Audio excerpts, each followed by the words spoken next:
ازيكم؟ النهارده هنتكلم عن الشوكة العظمية. الشوكة العظمية او بلانتر فاشيتس دي عبارة عن التهاب في اللفافة الأخمصية، واللفافة الأخمصية عبارة عن نسيج ليفي بيحمي باطن القدم، مكانها بيمتد من كعب القدم حتى الأصابع. طبعا النسيج الليفي ده مهم انه بيحافظ على تقوس القدم وبيمتص الصدمات أثناء المشي أو الجري، لأنه بيحافظ على المكونات الداخلية للقدم، بيمنع انضغاطها أثناء المشي أو الجري أو الوقوف لفترات طويلة.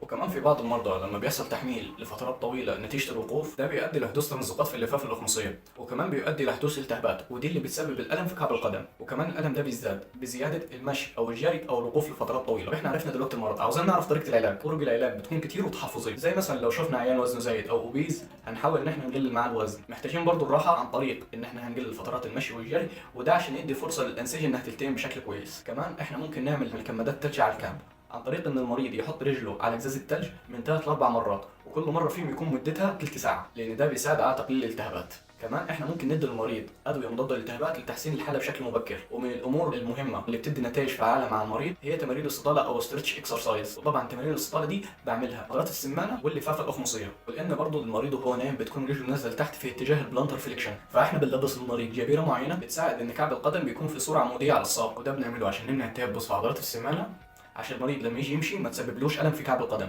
كمان بننصح المريض انه يلبس وساده سيليكون تحت كعب الرجل اثناء المشي، لان ده بيساعده ان هو بيكون دايس على حاجه طريه او سوفت، وده بيخليه عندي شعور بالراحه. كمان من ضمن حلول العلاج اللي بنلجا اليها هي الموجات التصادميه او الشوك ويف، انها بتساعدنا ان احنا نقلل الاعراض اللي بيشكو منها المريض. سلام.